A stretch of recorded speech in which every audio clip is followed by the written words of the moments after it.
Assalamu alaikum, Doctor. I'm very glad to stand here to ask you this question. Brother, can you come to the mic closer? Oh, sorry.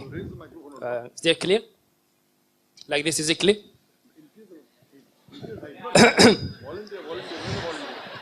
Assalamu alaikum, Doctor. It's my honor to standing here asking this question. And at the same time, I'm very sad to ask this question.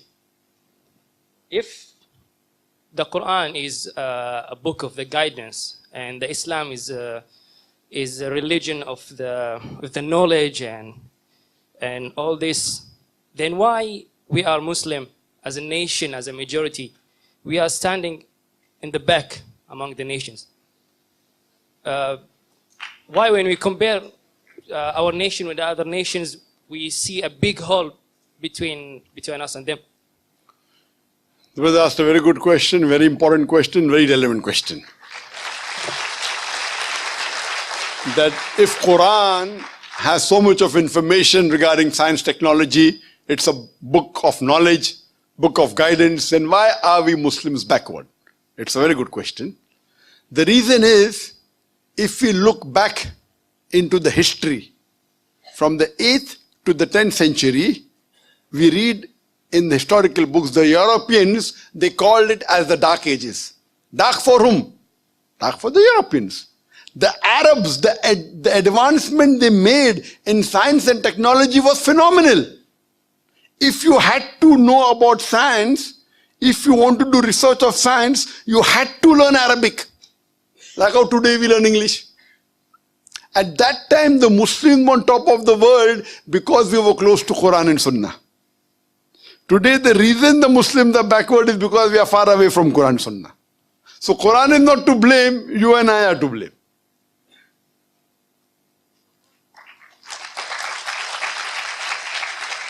If you read in the books of history and books of science, I said in my lecture, Ibn Nafis. Ibn Nafis, 600 years after the Quran was revealed, was the first to describe the blood circulation. In a textbook, we know about William Harvey, we don't know about Ibn Nafis. So two reasons is there. Number one, Muslims have gone away from Quran Sunnah. Number two, media. Media also plays a big role in it. In our textbook, in my school, I never heard about Ibn Nafis. After when I did research, I came to know. In my textbook was mentioned William Harvey. The first person who drew the world map of the world was Al-Idrusi. In 1154, he was a Muslim. Do you know the numbers that we have? 1, 2, 3, 4. What's it called? What's it called? 1, 2, 3, 4. What is it called? Say loudly. Arabic numerals. How we have Roman numerals? 1, 2. Arabic numeral. Why? Because 0 was first introduced by the Indian. The Arabs took it up, put a decimal point, and we have the Arabic numerals. If you know about Al-Tusi, he was the one who discovered the Pythagoras theorem, which we learn in school. We learn Pythagoras theorem, we don't know the name of Al-Tusi. The square of the hypotenuse is equal in a triangle. The square of the hypotenuse is equal to the sum of the other two sides of the triangle.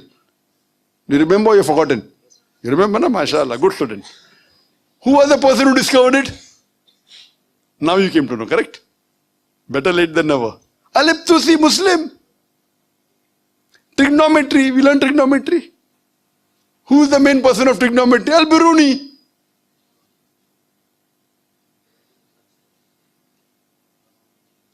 We learn chemistry. Who's the father of chemistry? We know Geber. It's not Geber, it is Jaber ibn Hayyan. They want to, change the name, westernize it, Geber. So Geber looks like a westerner, sounds like a westerner, correct? It is Jaber ibn Hayyan. He is the father of chemistry, wrote more than 200 pages, 2000 pages. He was the first to distill alcohol. Alcohol comes from the Arabic word al-gul. Alcohol is Arabic, al-gul meaning evil spirit. He distilled it. How many people know about Al-Kindi? At the time when Newton, who's the biggest scientist in the world history, Newton said all laws are absolute. Al-Kindi said no, all laws are not absolute, they are relative. Later on, Albert Einstein came. All have heard about Einstein. How many of us have heard about Al-Kindi? The two brothers, Muhammad Ahmad and Hassan Shakir, they told the area of the earth from an angle at the Red Sea.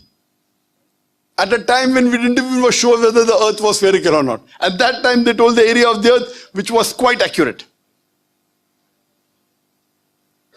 If you read about Ali ibn Abbas, he wrote 2,000 pages on medicine.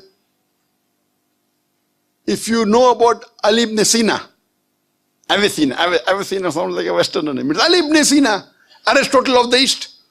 You can keep on giving examples. Muslims were on top of the world because we were close to Quran and Sunnah. Today, we are far away from the Quran and Sunnah.